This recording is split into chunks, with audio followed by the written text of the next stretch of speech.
Olá, boa noite. Sejam bem-vindos ao Enfrentando a Dislexia. Hoje é a nossa segunda live do dia. Nós tivemos primeiro uma live com a farmacêutica Ana Luísa.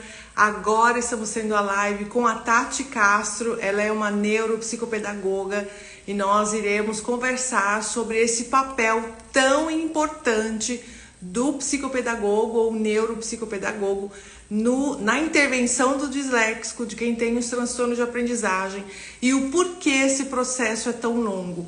Lembrando que nesse canal nós capacitamos as mães, as professoras a entender a dislexia, usar as adaptações para ter um filho e um aluno vencedor na escola.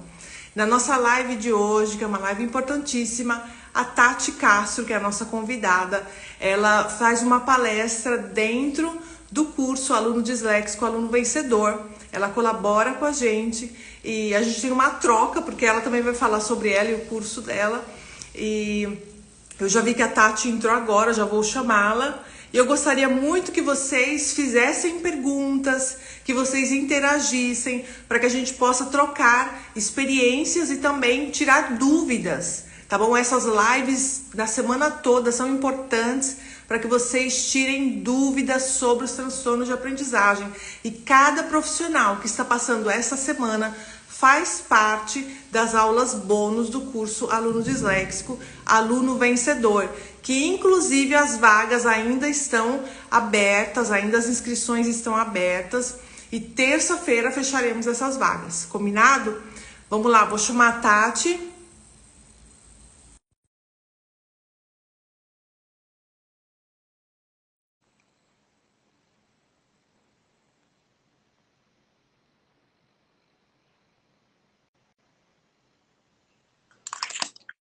Olá! Tudo bom, querido? Tudo bem? Vou colocar um filtrozinho aqui para ficar bonitinho Ah, para sua audiência. Deixa eu ver tá aqui. ótima. Deixa eu ver. Tá baixinho? Peraí. Tá me ouvindo bem? Tô, agora sim. E aí, como estamos? Estou feliz de participar aqui com vocês. Ai, que bom, que bom. E a gente também está super contente de poder ter você aqui. Você que faz um super trabalho, é uma referência na área da psicopedagogia. Então, eu tenho certeza que muitas professoras, muitas mães vão poder tirar dúvidas, se identificar com você. E eu gostaria que você já se apresentasse, falasse um pouquinho do seu currículo, porque você, além de ser mãe, professora, psicopedagoga, neuropsicopedagoga, é muita coisa. Então, se apresenta, começa, inicia a live. Ai, gente, muito prazer, muito obrigada pelo convite, viu, Carol? Gente, meu nome é Tatiane Castro, né? Todo mundo me chama de Tati. Eu estou muito feliz de participar aqui. Eu sou uma pedagoga, psicopedagoga, neuropsicopedagoga, sou especialista em desenvolvimento humano e aprendizagem. Faço mestrado, né? Inclusive a minha colega Carol, no mestrado em neurociência.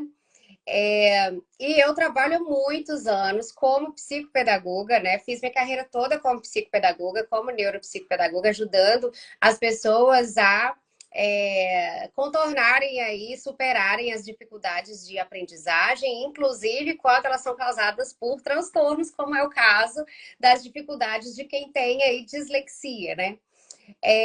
Eu também ajudo, né, outros profissionais a construírem as habilidades para ajudar as pessoas também, né? Então, eu tenho um curso, né, que é o meu projeto principal, que se chama Mais Psicopedagogia. Nós já temos mais de 9 anos, o Mais Psicologia, nós já estamos indo aí para a turma 29. Então, é um curso muito bacana, né, que já formou milhares, né, de profissionais nesse país e fora, né, no mundo inteiro. Então, eu estou muito feliz de estar aqui para compartilhar um pouco disso com vocês, da minha experiência, né? E no que eu puder ajudar vocês, fico à disposição, inclusive, para tirar todas as dúvidas. Eu vou falar um pouquinho aqui, mas aí vocês podem tirar todas as dúvidas também aqui. Perfeito, perfeito. Obrigada, Tati. Olha, eu gostaria de pedir para as mães que, se tiver alguma mãe aqui, que eu já vi que alguma mãe escreveu, falando meu filho tem dislexia, tal, escreve número 1. E se tiver professora, escreve número 2. E E como eu sei que tem o público da Tati também, que são as profissionais, escrevam o número 3, porque assim a gente sabe a quantidade de mães, professoras, até mesmo para que a gente direcione bem essa nossa live.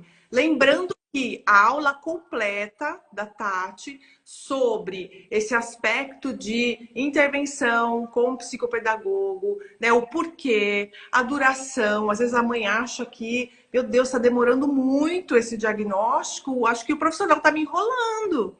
Né? Toda essa bagagem de experiência de mais de 9 anos que a Tati tem, ela traz isso em uma aula maravilhosa que tirou assim como se fosse sabe, um peso das alunas. E aí elas, ai, agora eu entendi como a Tati é maravilhosa. Vocês vão ver que ela explica super bem. Claro que hoje vai ser uma pincelada, só para dar um gostinho para vocês. Mas a Tati vai trazer para a gente justamente esse período, né, que o nosso filho ou aluno fica fazendo a intervenção com um profissional e também o período que o profissional aplica os testes específicos para transtorno de aprendizagem. Por que demora? E por que às vezes é tão rápido? Né? Tem alguma coisa errada nisso de ser muito rápido ou muito demorado? A Tati vai responder isso para a gente. E não esqueça, deixem as suas perguntas. Tem uma caixinha de pergunta aqui embaixo, até melhor, porque às vezes passa rápido e a gente acaba não vendo a sua pergunta, tá bom? Então vamos lá, Tati, a palavra está com você.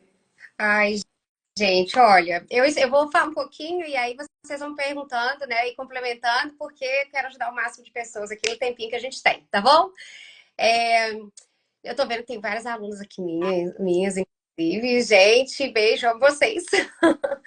Gente, é o seguinte, mamães, né, que estão e papais, não sei se aqui tem papais também, né, pais de pessoas, né, com dislexia ou com a possibilidade de ter dislexia, né? Geralmente quando vocês nos procuram, né, procuram um profissional de psicopedagogia, de neuropsicopedagogia, porque foi uma indicação. Tá? Na maioria das vezes foi uma indicação. A criança não está conseguindo aprender a ler, está com dificuldade nesse processo. Já os professores geralmente já fizeram alguma intervenção na sala de aula também, porque quando a criança começa a ter alguma dificuldade, geralmente, né, conversa com os pais, alguma coisa, os professores dão alguma atividade extra ali dentro da sala. Então, assim, já tem um tipo de intervenção para essa dificuldade, tá? Então, a gente não teve uma intervenção psicopedagógica, neuropsicopedagógica, mas a gente teve já um tipo de intervenção, alguma coisa que é para ajudar essas crianças ali, né? A maioria das vezes acontece, né? Não estou dizendo que todas as vezes, mas geralmente. E aí, os professores conversam ali com os pais. Muitos pais também percebem, tá? Vem assim, os coleguinhas já estão lendo, já estão fazendo, né, as atividades, já estão avançando, e o meu filho não. Né? O meu filho, a minha filha não estão avançando. Então, eles mesmos começam a pesquisar ou vão atrás dos professores, enfim, chegam à conclusão que tem que procurar um psicopedagogo ou um neuropsicopedagogo, tá bom? Que é um profissional que avalia o processo de aprendizagem, avalia e faz as intervenções no processo de aprendizagem para ajudar as pessoas, né, a superarem as dificuldades que elas têm. Então, na verdade, quando a gente vê a criança que não está aprendendo a ler, a gente vê uma dificuldade de aprendizagem. Aí a gente vai investigar a causa e aí vai descobrir se ela tem mesmo uma dislexia. E muitas vezes, o que acontece, né? Os pais ficam um pouco impacientes com esse processo. Por quê, gente? Porque quando a gente que é mãe, né? Eu também tenho 2 filhos, a gente quer solução. A gente quer resolver, né? Imagina, se seu filho tá com dor de barriga, se tá com qualquer coisa, você quer que ele fique rápido, melhor, né? Se deve você tirar com a mão ali, você tira. E é isso que a gente quer, né? A gente quer que os nossos filhos tenham uma resposta e que tenham uma intervenção, né? E que se solucione a dificuldade o quanto antes. Mas, gente, se a gente fizer as coisas correndo, a gente compromete a eficácia. E aí a gente pode fazer um diagnóstico leviano aí, né? Que não vai ficar muito legal. Por quê? Porque nós, quando vamos fazer um diagnóstico, vamos fazer uma avaliação, né? Que vai levantar essa hipótese diagnóstica, né? Bem embasada. A gente segue um documento, um documento que é Associação de Psiquiatria Americana, que é o DSM-5, tá na 5ª edição. E esse documento, ele estabelece os critérios para diagnóstico de várias questões, inclusive de transtornos de aprendizagem, no qual a dislexia se encaixa. Quando a gente vai fazer quando a gente observa esse material, a gente vê que a pessoa, para se ter esse diagnóstico, precisa que tenha pelo menos, né, uma persistência desses sintomas, dessas características por 6 meses. Só que assim, quem tem um transtorno, nós sabemos, ele tem um transtorno a vida inteira, não é só, né, desde que nasceu tem e vai continuar com esse transtorno. Porém, as dificuldades vão sendo sanadas com alternativas diferentes das que as outras crianças utilizam, tá? Então, a gente pode até falar um pouquinho sobre isso depois. Quando a criança não está lendo, então a gente vai fazer essa avaliação utilizando esse documento e muitas vezes a gente não tem como ter certeza de que a criança passou por todo o processo como deveria passar. Então a gente vai ajudar e vai intervir durante um período, durante esses 6 meses, para garantir que essa criança teve oportunidade de desenvolver as habilidades, né? Para que ela possa ler, escrever, né? E fazer esse processo aí completinho. Isso é a forma da gente garantir que realmente essa criança teve oportunidade de aprendizado. Muitas vezes existem diagnósticos feitos de forma equivocada, né? Que depois que a gente faz uma intervenção, inclusive eu já fiz intervenção no consultório, na minha clínica, em que tinha um diagnóstico, mas após intervenção, as dificuldades desapareceram. Isso significa que o diagnóstico tinha sido feito de uma forma muito leviana, foi feito errado, aqueles diagnósticos rápidos. Então a gente tem que ter bastante cuidado com isso, né? Então os pais, né, eu me incluo nisso, a gente tem que segurar um pouquinho a ansiedade para não correr o risco, né, de esse diagnóstico aí equivocado, que inclusive vai fazer com que essa criança tenha um tratamento diferenciado na escola, tratando a criança como se ela tivesse de fato esse diagnóstico. E aí pode até alterar o processo de aprendizado comum dela, né? E pode prejudicar. Tá bom? Então, assim, o atendimento diferenciado para quem tem dislexia é favorável para quem tem dislexia, não para quem não tem. Então, a gente tem que tomar bastante cuidado com isso, tá? Então, a gente precisa ter esse tempo de avaliação. Uma coisa muito importante que os profissionais devem fazer é orientar os pais sobre como acontece esse processo de avaliação. Porque aí isso vai diminuir esse conhecimento, vai diminuir essa angústia um pouco, né? E aí os pais vão ficar confiantes, vão confiar aí no profissional e vão ter certeza, né, que os filhos estão passando pelo melhor processo e estão em boas mãos. Quando isso não acontece, você precisa perguntar. Você precisa pedir orientação para o profissional, você precisa entender o que se passa, o que está acontecendo, por que demora, né? Por que precisa de um tempo para essas intervenções, para esse trabalho avaliativo. Então, você precisa perguntar, tá? Então, que bom que você está aqui, que você sabe que precisa perguntar, porque muitas vezes os pais, eles não sabem nem que precisam perguntar, porque eles não conhecem sobre dislexia, eles não conhecem sobre os transtornos, né? Pais, geralmente, eles são leigos, né, em relação a isso. E é muito interessante, muito bacana quando os pais estão buscando, né, assim como vocês aqui estão buscando conhecer. Eu sei que tem profissionais aqui também, tanto de psicopedagogia quanto professores, tá? Mas estão, assim como vocês, tá? Buscando informação para conseguirem até buscar o melhor para os filhos, né? É essa exatamente, né? Buscar o melhor para os filhos.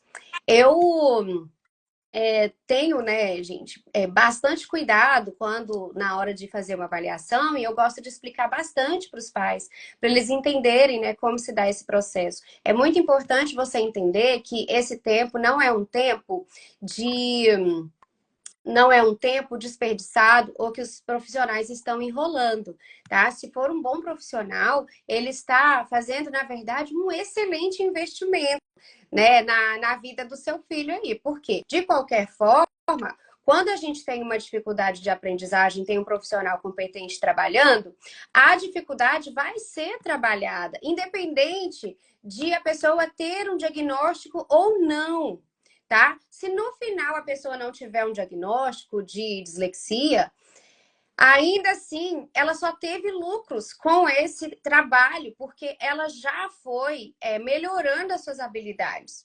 Se ela tiver um diagnóstico, também muito bom, porque aí a gente também já foi trabalhando da melhor forma possível, né, da forma que é indicada para ela, as dificuldades que ela tem. Então, o atendimento psicopedagógico vai ser sempre vantajoso. E se a pessoa tem dificuldade, tem um transtorno, gente, ela vai precisar do acompanhamento. Ela vai fazer o acompanhamento de qualquer maneira, vai continuar fazendo. Antes do diagnóstico, depois do diagnóstico, ela vai continuar fazendo. Então, assim, só o papel entrar nesse meio aí não vai fazer muita diferença, assim, quando a gente está falando desse processo, né?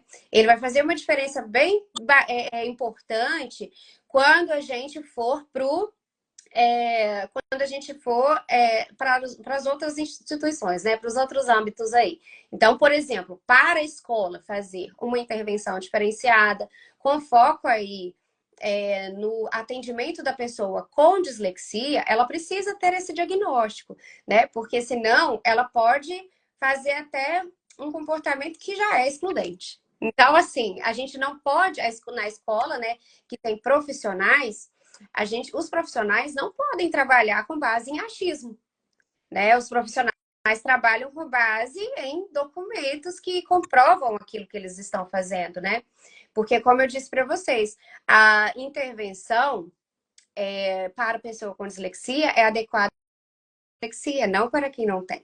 E se os profissionais, né, que estão lá na escola, que não fizeram avaliação, que não têm um diagnóstico, intervêm com essas crianças da forma inadequada, então a gente pode ter um resultado que não é tão bom. Por outro lado, os profissionais da escola, eles são especializados, gente, em ensino, didática, em métodos educacionais.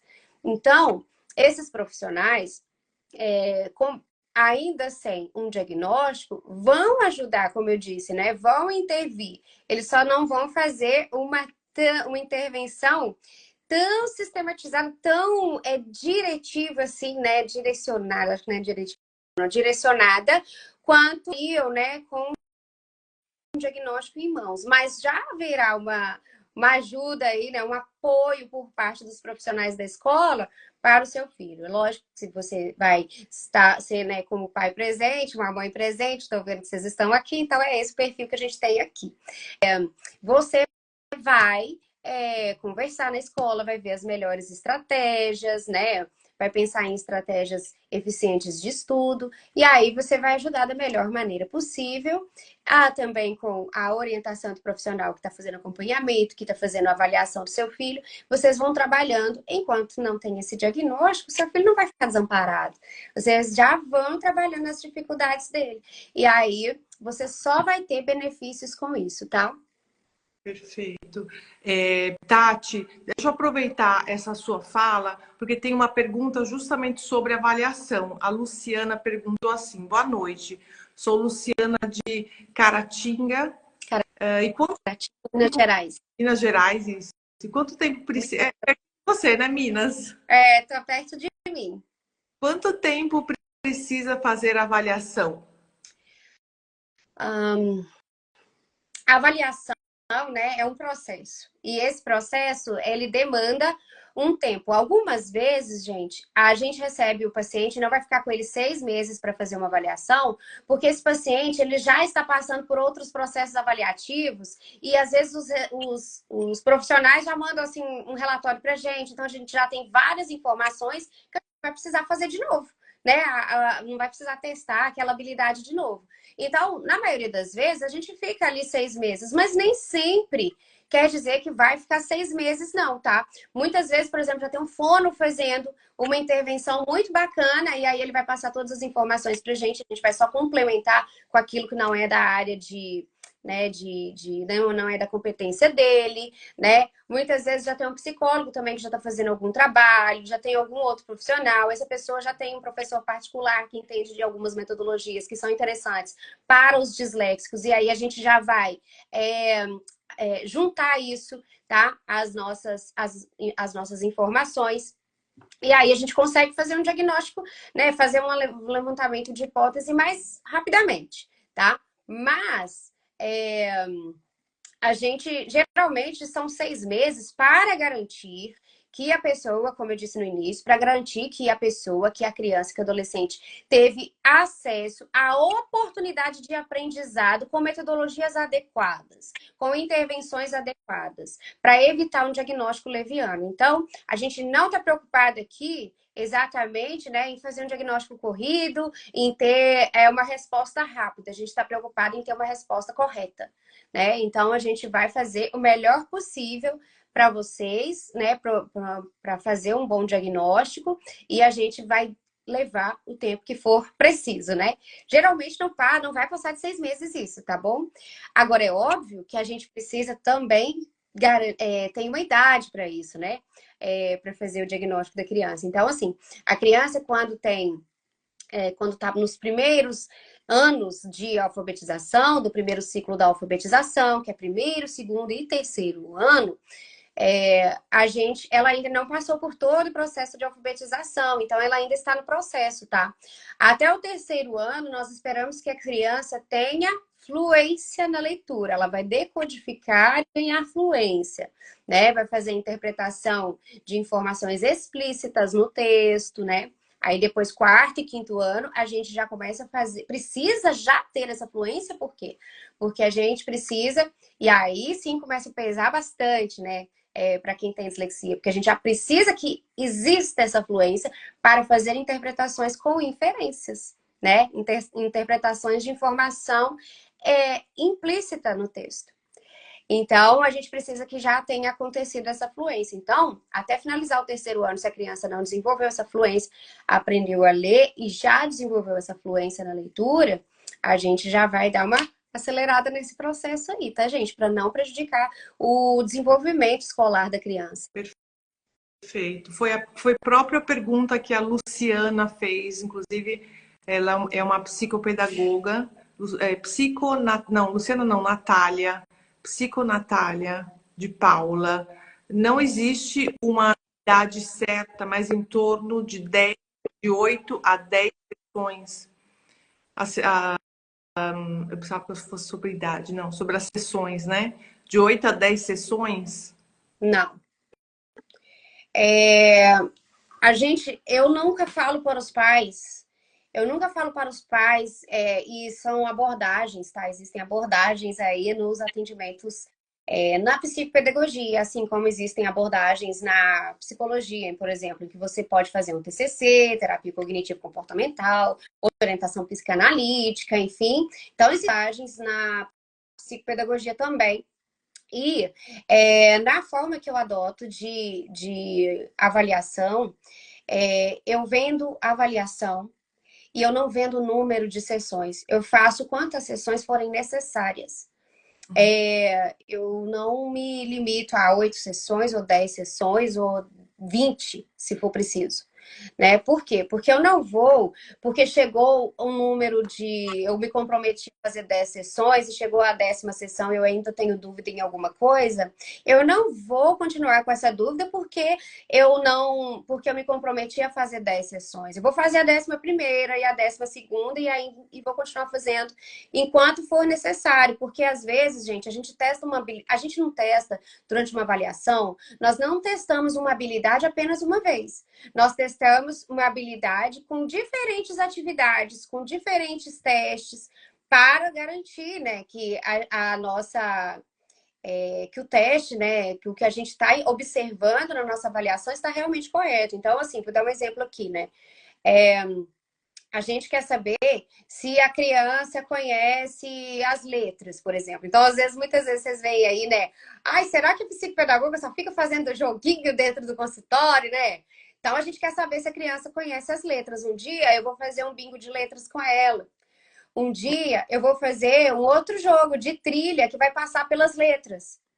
Eu vou dar várias oportunidades para ela me mostrar aquilo, né? Eu vou dar várias oportunidades para ela me mostrar que tem ritmo. Então, um dia eu vou cantar música, um dia eu vou brincar de código Morse, né? Vamos aprender como é que faz, sabe? Para saber se ela tem o ritmo. Um dia eu vou ficar fazendo parlendas com ela. É, então, assim, vamos ver se ela tem consciência fonológica, vamos fazer isso de diversas formas, né? Vamos fazer músicas que tenham interação, vamos fazer, sabe? Então, assim, a gente faz, fora os outros testes, né, gente? Eu tô falando aqui de forma que os papais e mamães aqui, né, entendam o que eu tô falando.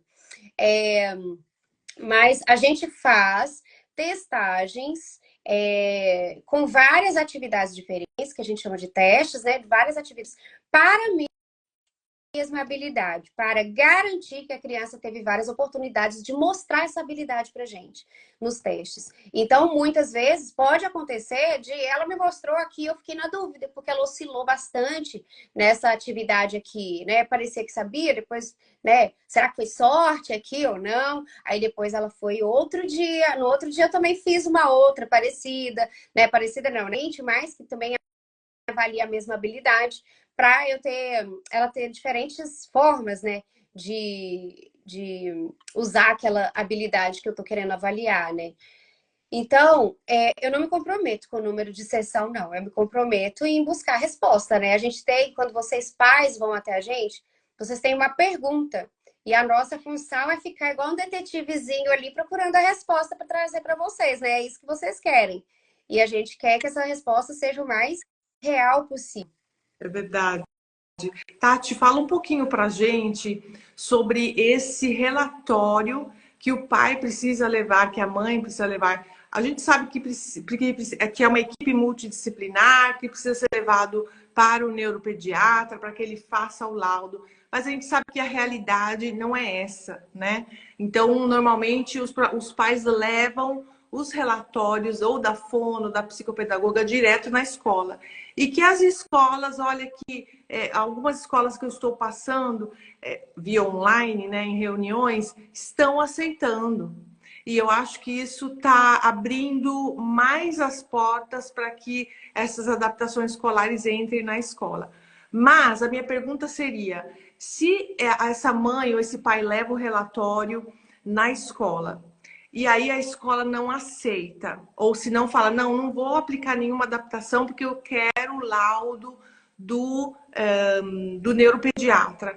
O que a mãe precisa fazer? Como é que a mãe precisa proceder para que a escola use pelo menos uma base, um relatório? A gente fala sobre vários estratos sociais, né? Vamos pensar aqui num extrato social médio-baixo. Então, essa mãe não tem condições, não tem plano de saúde, não pode passar em um neuropediatra particular. Então, levando esse relatório ali, o que ela poderia alegar para a escola? Você já teve algum caso desse? Geralmente, nós que somos profissionais da psicopedagogia, da neuropsicopedagogia, nós vamos às escolas.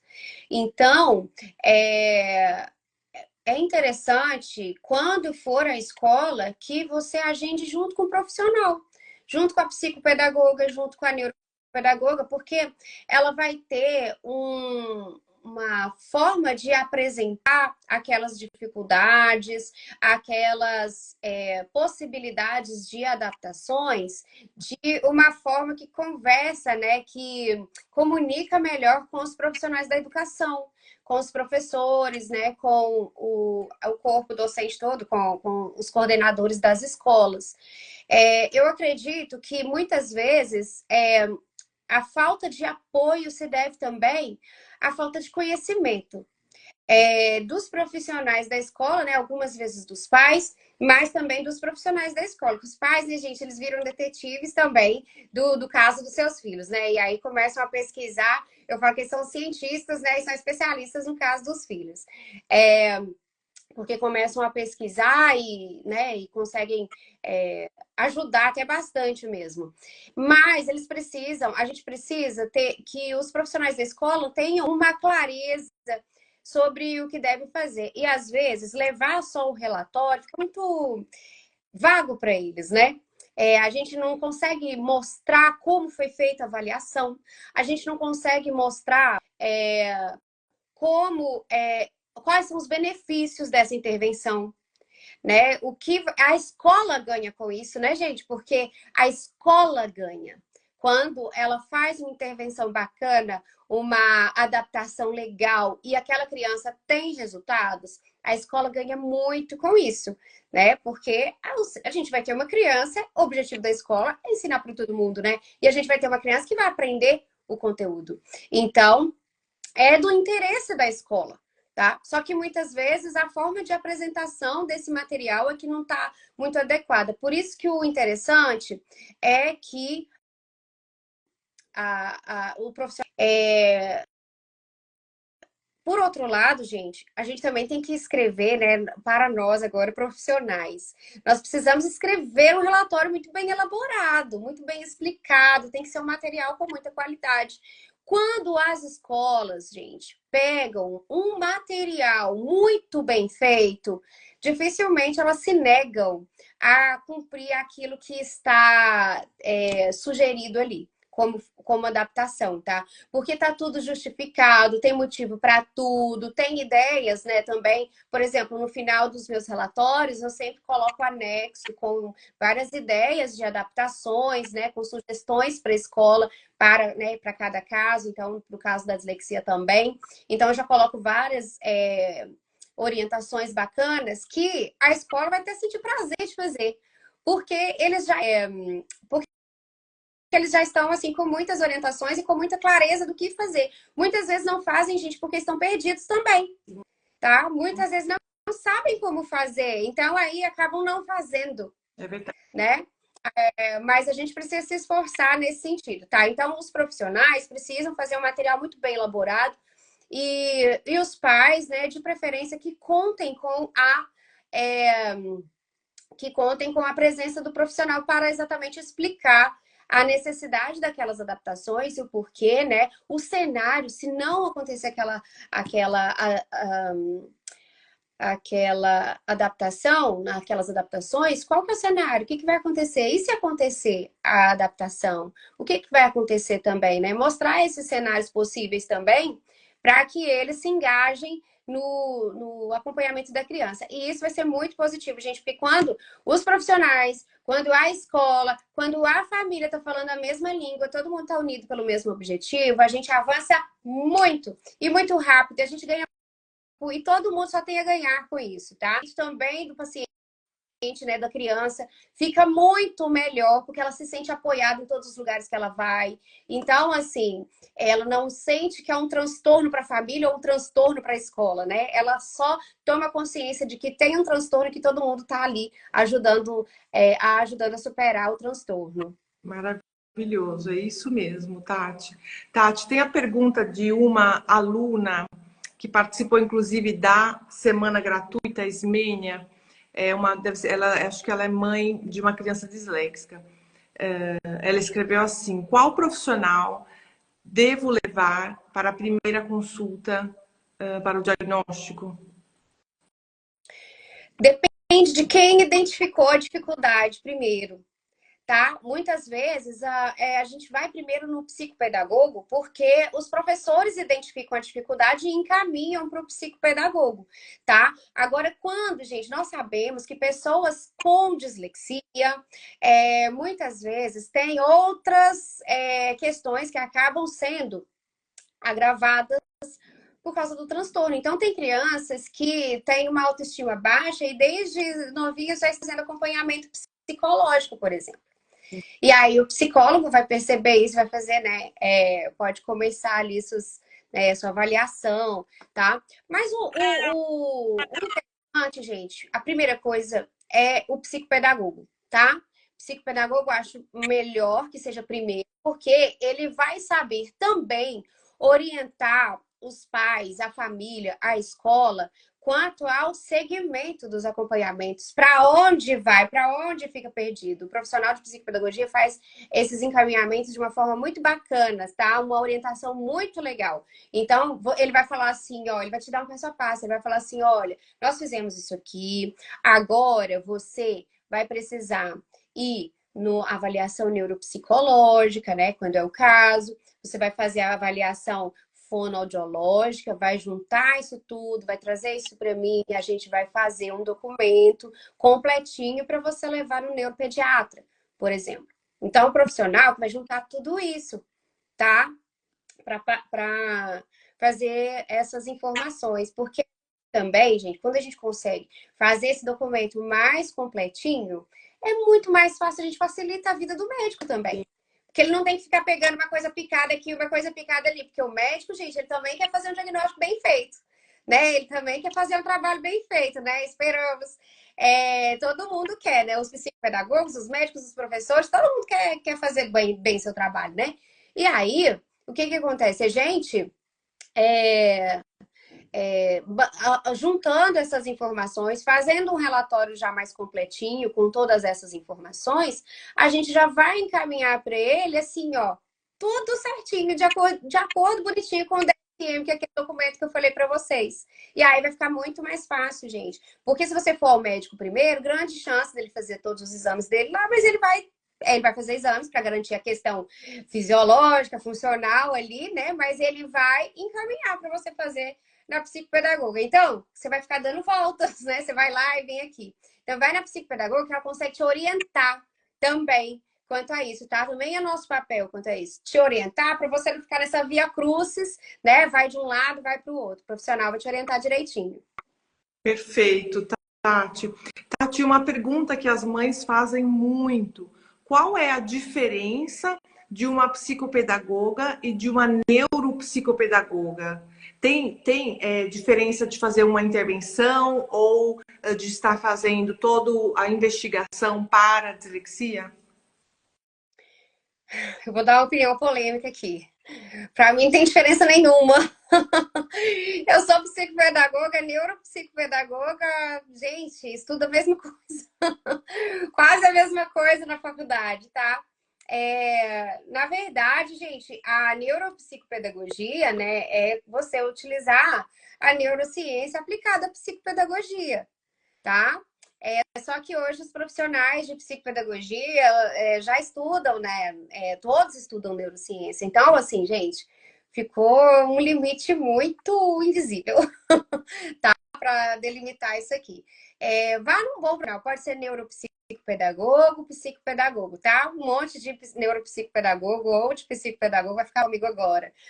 Eu falei isso, porque tem gente que não gosta, mas né, tá perguntando para mim, né, gente? A minha opinião. Não faz diferença, não tem muita diferença, não, tá? Faz diferença, sabe o que eu acho que faz diferença? A qualidade do profissional. Sabe? Então, tem neuropsicopedagogos maravilhosos, psicopedagogos maravilhosos que vão te ajudar, assim como tem profissionais ruins, né? Independente de qual seja, que também não vão te ajudar. Então, pode ir na psicopedagoga, na neuropsicopedagoga, que você vai estar bem servida. Perfeito. E lembrando que profissionais especializados em transtornos de aprendizagem, porque nem todos os psicopedagogos trabalham com, né, transtornos de aprendizagem. Isso é importante frisar para os pais, né? Os psicopedagogos, né, a nossa função é a aprendizagem. Então, a gente trabalha, né, estuda bastante os transtornos de aprendizagem. Só que tem psicopedagogos que decidem trabalhar com a aprendizagem em outros transtornos do neurodesenvolvimento, que não são os específicos de aprendizagem, mas uma opção que eles fazem, né? Por trabalharem com TEA, por exemplo, né? Por trabalharem com TDA, por trabalharem, sei lá, público por idade. Então, a gente pode ter essa segmentação, esse nicho, né? Mas todos os profissionais de psicopedagogia, de neuropsicopedagogia, trabalham com aprendizagem, né? E vão intervir em aprendizagem independente da condição que a pessoa tenha. Perfeito, perfeito. É isso, Tati. Uma última pergunta aqui minha. Se alguém tiver mais pergunta, pode estar fazendo, tá? Pode escrever aqui pra gente. Quais são os sinais de progresso que a mãe pode esperar ao longo desse acompanhamento com o psicopedagogo ou o neuropsicopedagogo, no caso da dislexia? Muito bom. Ô, gente, eu vou falar uma coisa assim que não tem a ver com a aprendizagem diretamente, mas é um efeito da aprendizagem, que é uma autoestima. A autoestima começa a elevar. Sabe por quê? Porque as pessoas com dislexia, elas se frustram muito. E quando o primeiro sinal de melhora para ela mesma é quando ela consegue lidar com o desafio que ela tem diante dela, que é o desafio da leitura.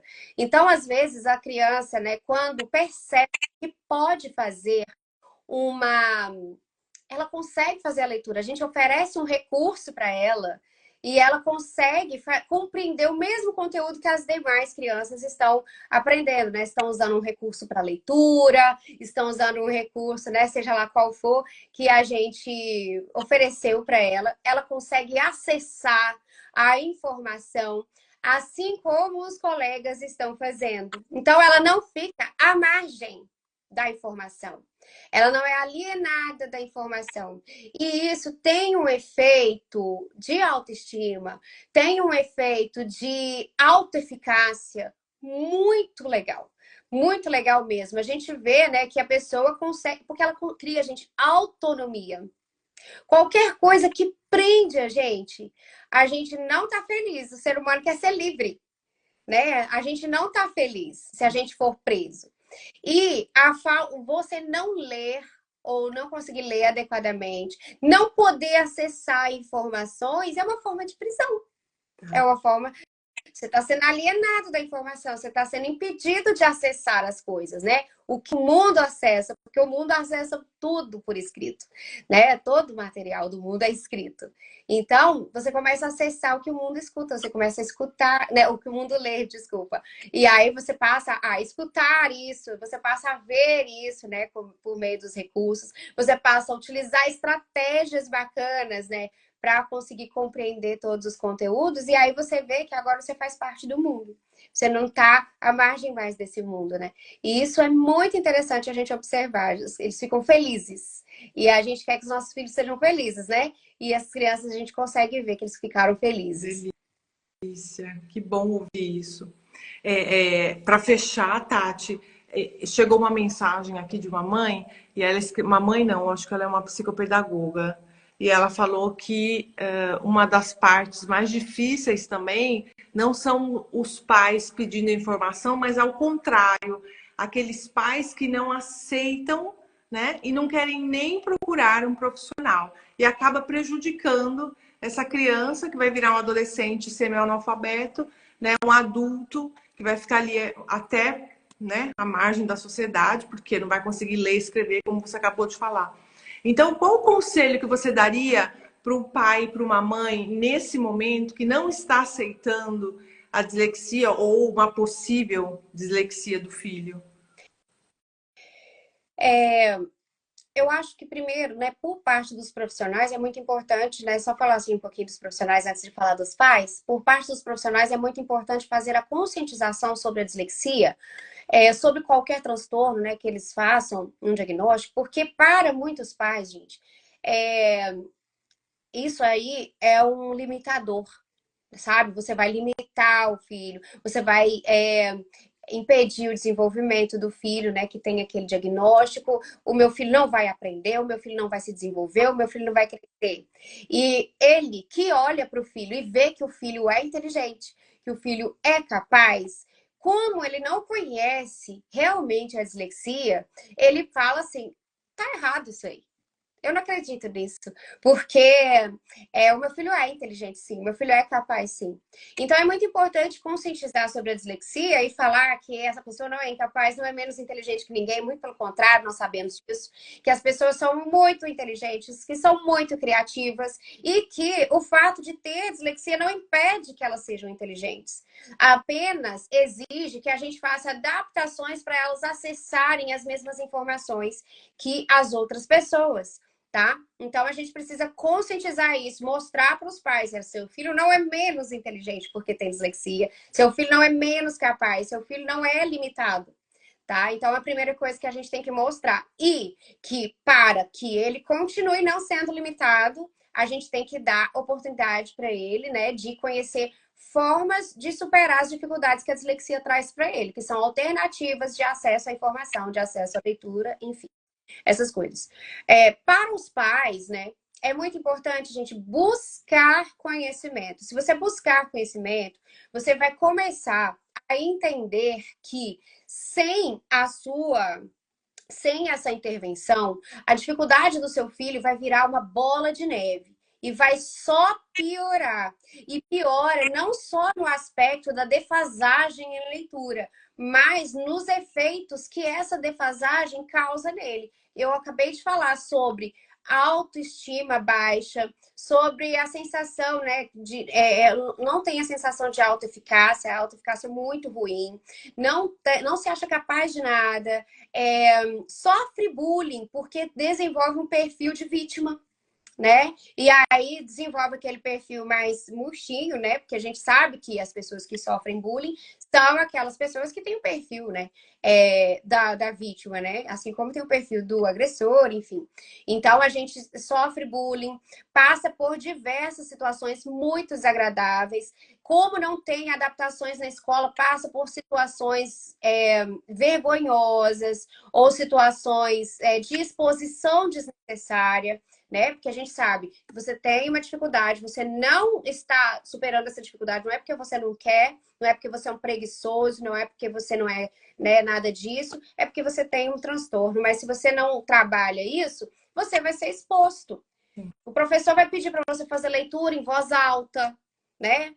Você não vai receber um tratamento diferente dos professores, né? Então você vai receber o mesmo tratamento. Só que tratar as pessoas dessa maneira, quando elas têm habilidades que são diferentes, não é justo, né? Então você não está sendo justo com seu filho. E você precisa, né? Muitas vezes eu falo, olha, eu falo uma coisa com os pais que pode parecer assim meio ríspida, até às vezes um pouquinho cruel. Nós, como pais, mas que é muito importante para você me ouvir nesse momento agora, tá? Nós, como pais, muitas vezes podemos ter alguma dificuldade, alguma frustração, porque esperamos que nossos filhos sejam de uma determinada forma, mas a gente não tem o filho que a gente sonhou um dia, a gente tem o filho que a gente tem, tá? E aí a gente tem que aprender a lidar com o filho que a gente tem. Não com o filho que a gente esperava que tivesse, né? A gente tem que estar aberto, né? Os pais, a única condição para ser pai, gente, é amor incondicional. Incondicional. Não pode ter condição, né? Então, a gente precisa muito que você, para o seu filho avançar, né? Você precisa agir. Então, você está passando pelo processo de aceitação. A gente não sabe quanto tempo esse processo vai demorar, tá? Você vai passar por esse processo de aceitação, você vai passar por esse processo, né, que é seu. Enquanto isso, vai agindo, vai passando pelo seu processo, mas não deixa de fazer a outra coisa aqui do lado, sabe? Agir com rapidez.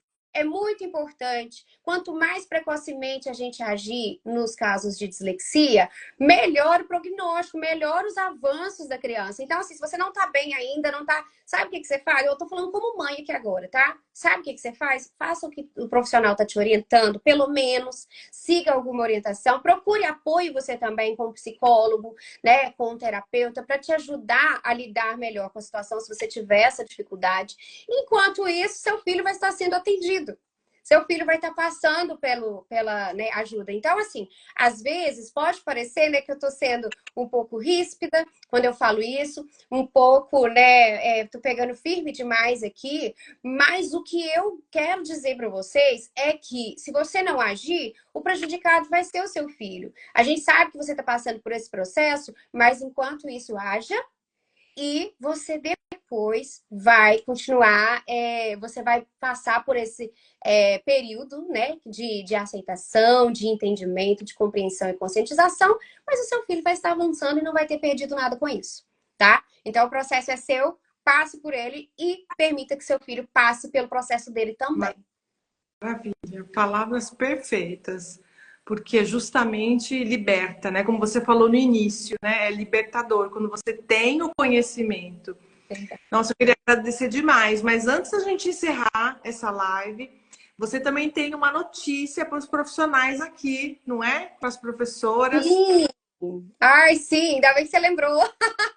Ai, esqueci. Gente, profissionais maravilhosas, pedagogas, psicopedagogas, neuropsicopedagogas maravilhosas. Gente, eu vou fazer uma imersão que eu vou ensinar todo o processo de avaliação e intervenção no dia 20 de agosto. Tá? 20 de agosto eu vou ensinar vocês sobre avaliação e intervenção, porque é para você ser um profissional bacana, um profissional que dá resultado. E logo depois, né, aí vocês vão aprender, tô criando um material maravilhoso, tá? Para imersão, vocês vão ter um material didático, vai ser incrível. Essa imersão vai ser gratuita, tá? E logo depois da imersão, eu também vou abrir as matrículas para o Mais Psicopedagogia, que é o meu projeto maior que eu falei, né? Que tá indo aí para a 29ª turma, que tá incrível. E quero que todo mundo participe lá. Ai, mas eu nem sou psicopedagoga, nem neuropsicopedagoga, eu não quero fazer o Mais Psicopedagogia. Mas faça a imersão, que é gratuita, porque na imersão você vai aprender tanta coisa que vai ajudar filho, que vai ajudar você, como se você é profissional que trabalha na escola, você vai entender todo esse processo de avaliação, você vai olhar as crianças com outros olhos. Você vai melhorar a sua performance como educador, como professora, como pai, como mãe de uma criança que tem dificuldade de aprendizagem também. Porque você vai entender como é esse processo, né? E isso vai te dar... Quando você tem clareza, fica tudo mais fácil, né? Então, gente, não percam não, tá? No dia 20, às 19 horas... Tá chegando já. Já estamos no dia 1º, né? No dia 20 às 19 horas, então a gente vai ter esse encontro, essa imersão. Vão lá, né, no meu perfil, vão seguindo lá que vocês vão acompanhar direitinho. E me sigam lá no meu perfil, né? Então, o perfil tá aqui em cima. Tatiane A. Castro, tá bom? Perfeito, Tati, obrigada, querida. Obrigada por essa aula, né, que você acabou dando aqui, maravilhosa. E a todas as mães, as professoras que quiserem aprender mais sobre isso, a Tati tem aula dentro do nosso curso. É uma aula bônus com todos os profissionais que a gente tem trazido aqui essa semana. E a semana que vem também, nós temos a última live na segunda-feira, com a advogada Marisa, a advogada da saúde. Então, é uma semana importante de informação, de libertação, né? E olha quantos profissionais trazendo conteúdo, né? Trazendo conteúdo gratuito, trazendo palestras. Vocês precisam aproveitar, porque o segundo semestre está aí, acabou de começar, entramos em agosto, né? E vai deixar o seu filho, seu aluno, seu paciente ainda nessa dificuldade, nesse transtorno, nessa baixa autoestima que a Tati estava contando aqui, falando pra gente. Eu acho que não, eu acho que é um momento de mudanças, né? Então a gente espera vocês, ou lá com a Tati, ou aqui comigo, a gente espera vocês nesse mundo dos transtornos de aprendizagem, que, olha, é um mundo apaixonante. Fala a verdade, Tati. É um Nossa, mundo assim que você... maravilhoso. Gente, aprendizagem é minha vida. Eu só faço isso a vida inteira. É maravilhoso. Você começa a estudar, você não quer mais parar, você quer saber mais, aí vem um caso, aí você tá olhando assim uma criança e fala, meu Deus, eu acho que aquilo ali tem sinais de dislexia, olha, tal. Você já começa É maravilhoso, é maravilhoso. Não percam tempo, não percam tempo. É isso. Um beijo para todas. Obrigada por estarem aqui, né? Terem vindo prestigiar a gente aqui. Obrigada, Tati, pelo seu tempo. Eu sei que você é corrida, é mãe, professora, profissional e tantas coisas em uma mulher só. Obrigada, te agradeço Ai, demais. Beijo. isso. Muito obrigada pelo convite. Conte comigo sempre, pessoal. Obrigada, querida. Tchau, tchau.